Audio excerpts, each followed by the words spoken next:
Una vez una señora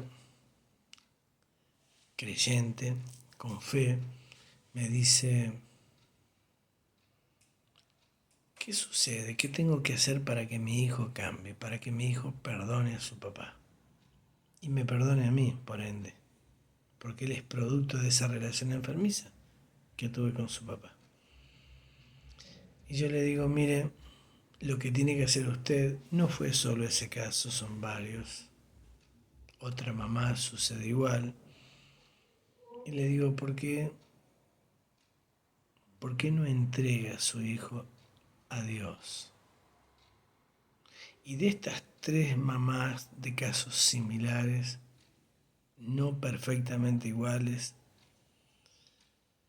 les digo a las tres, por individual en su tiempo y forma, si usted le entrega a Dios su hijo, Dios lo va a recibir, lo va a considerar de la misma forma que María entregó al Padre a su Hijo Jesús.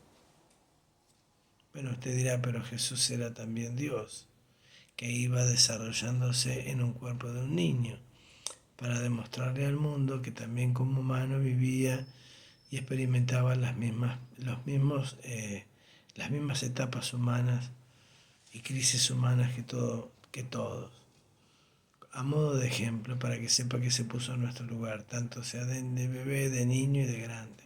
Bueno, pero esa justificación, aunque cierta, no dejó de ser María una mujer obediente que le entregó al Dios Padre a su hijo, para que creciera en inteligencia, sabiduría y en estatura.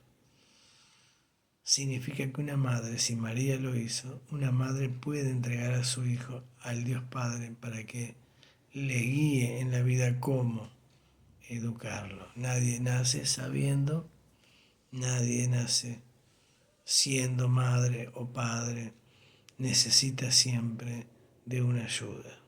Ayuda de pares humanos como también de Dios. Y esta señora se quedó pensando y dijo, yo no puedo hacer eso, pastor. Y le digo, ¿por qué? Porque a mí me cuesta mucho entregar la vida de mi hijo. Ella llegó a creer que yo le dije que tenía que entregar a su hijo como que ella ya no lo iba a tener más a su lado, que no lo iba a disfrutar más. También llegó a creer de que entregando a su hijo a Dios para que le ayude, era como sacándolo de su órbita de control. Porque hay mamás que lamentablemente, porque sí las hay, someten a sus hijos a sus puntos débiles y los van formando para para su control, para su conveniencia. Los van formando conforme a su criterio.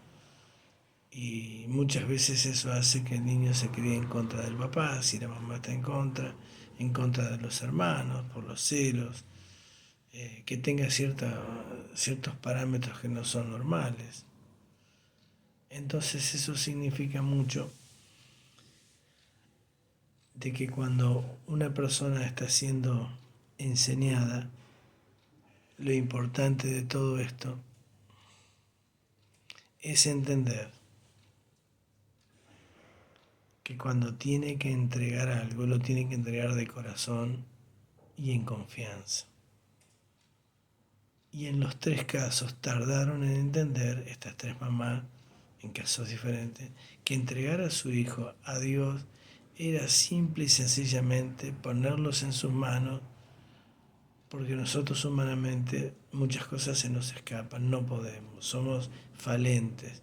Y Él pone su espíritu en favor nuestro, pone a sus ángeles que nos colaboren, que nos ayuden, y, y así lo que hagamos en la vida y mucho más si se trata de un hijo, lo que esté en sus manos, en las manos de Dios, en las mejores manos está.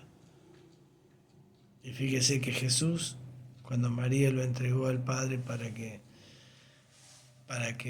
le cuide, le guíe, le dé a ella inteligencia, sabiduría y al Padre, dio resultado porque la vida de Jesús nunca fue tocada, aunque el gran Herodes, cuando niño lo persiguió, no lo pudo encontrar. Nadie le pudo hacer daño. Solamente Jesús recibió un gran daño cuando fue a la cruz por voluntad propia en favor de nosotros, con el fin de rescatar de lo más bajo del hombre, que es el pecado, que es aquello que desde el huerto del Edén hasta ahora lo apartó de Dios y se rebeló contra Dios.